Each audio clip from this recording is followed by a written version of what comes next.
My oldest granddaughter asked me a question yesterday. It was based off of my last video, which means she's watching them. And thank you. Don't forget to hit that like and button, all that stuff when you watch them, there, girl. And I made a statement in it, so she had a question about it. You said that you meditate in your garage and you use your garage as therapy, something like that. Something was said in that my garage is my therapy, where I come to for therapy. And it's true. And it's a good question for her to ask, because when you look around at the places that I sit around in here for you to film at, it's a crazy looking place, but it's a place that, I don't know, gives me comfort. It's my quote unquote safe space. This is where I feel good at, where I can be me. And I use it in multiple reasons: to fix a car, work on a project, something that I need my tools for, but also a place to say, just come home, relax, be yourself, and forget about the rest of the stuff that's going on out there. Some of those days you might come home and it's tough. Every day is, as you get older, and when you're working in the real world and getting out of school and all that stuff, can get monotonous and just be the same repetitive thing over and over. And then it makes it hard sometimes when all the negative obstacles will come in your direction, and you're stumbling over them, and I'm just tired of this. And then you come home and, at least for me in my small home with grandma, I try to keep it clean. I try to keep it well decorated, and, someplace that she can be proud of and not have to say, you're hanging this on my wall. No, no, thanks. So that's kind of where this place came for me, is that I want to keep it beautiful in the house, and then I want to be able to have tacky fun and go crazy. And when I started doing that, I found out it's something that can really help change my mood on a regular basis. It may be something as simple as I'm just reorganizing, the collection that has been going on since I was a little kid. Never throw stuff out. I'm not a hoarder. It might look like it. This is just the garage, but I'm sentimental, and I don't want to get rid of stuff that means something to me. So I had no place to put it, but I knew, like, for some of this stuff, I still have toys, and like my grandkids know, because toys were made better back when I was a kid, so they're still in good condition, where I can tell my grandsons, here, play with this truck, play with this airplane, or whatever the stuff was that I collected as a kid that I haven't gotten rid of. So it's a storage place for all the fun, but like I said, it's also that place where I have a place to display it and move it around, and then it becomes distraction for me.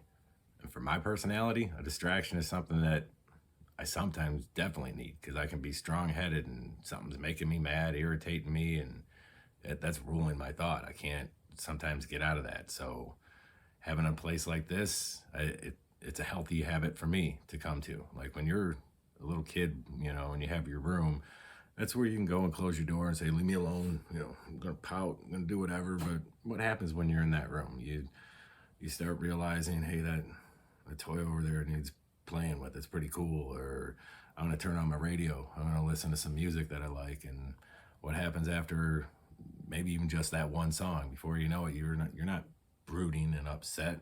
You're singing along with your favorite song, or God forbid, if you see me dancing, something like that, it changes the mood. And this garage gives me that outlet for it.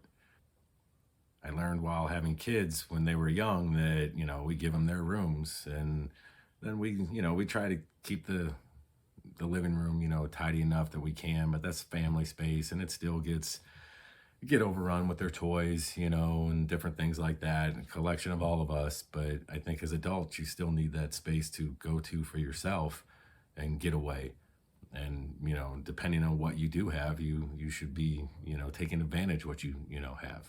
And instead of just, I wish I had a bigger house. Well, like for me, I wish I had a bigger garage. I'd love to always keep, a certain car parked in my garage, but always have that space, ready, so that project's, ready to go all the time. But I don't. So I'm going to make the best of what I've got, and, and make it something that is still useful, but, it's mine, and I can really enjoy it, take advantage of every nook and cranny of it. I think I've done a pretty good job so far. As a parent, you don't really want to share everything with your children, and part of that would be your stress. They don't deserve it. They don't understand it. They want to watch their little anime and cartoons and play with their toys and whatever. So that's my point. Like taking advantage of like your garage or just some separate space that they don't have any interest in for themselves. So you can come and release that. You can release what's bothering you, in private by yourself, or your spouse is with you too. You're both trying to get your anger out, whatever. Maybe you turn the space into what's useful to you. This could have been a complete workout center, and have a punching bag in there to get your stress out, something like that. For me, I like the humor. I like, stupidity. My favorite quote is by Dr. Seuss: "Nonsense wakes up the brain cells," and I feel like that's what I created for my, self, a place of nonsense that just helps me escape, that reality that I have to exist in every day. But by making it something as crazy as it is for my type of personality, that's that thing that will also kind of calm me down and give me something that my eyes can bounce off of. Like as a kid in school, if I was in a classroom and a teacher had posters everywhere hanging up, for their inspiration or whatever, I'd be that kid not hearing what the teacher said. I'd be looking there wondering, how long can that cat hang on? I know it's Monday and we got the rest of the week to go, but that poor cat, and I would watch that cat every day and it never changed.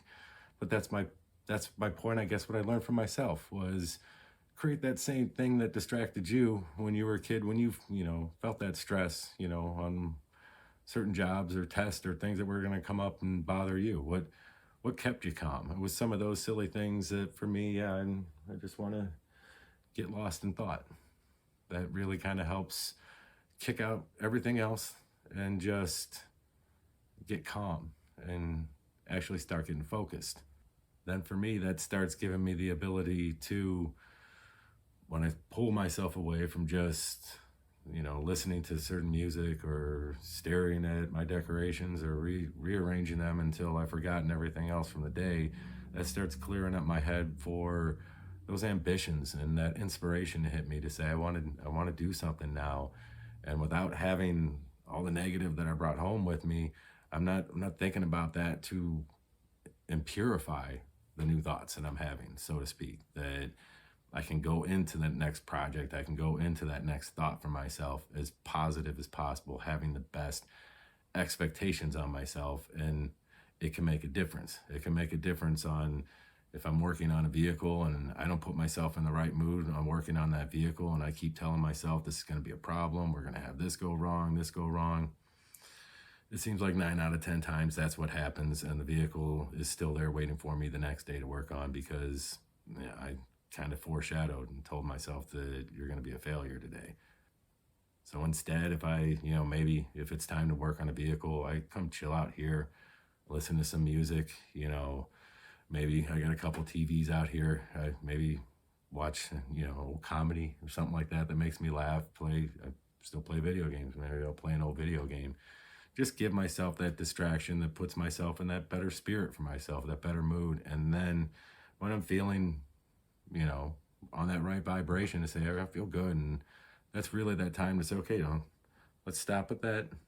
And then let's go do that chore that, that you want to succeed on, you want to be successful. And the best possible way is to get your positive energy flowing, get your, head clear of everything else. So the garage is really, it has been my therapy. It has been that place for me to meditate.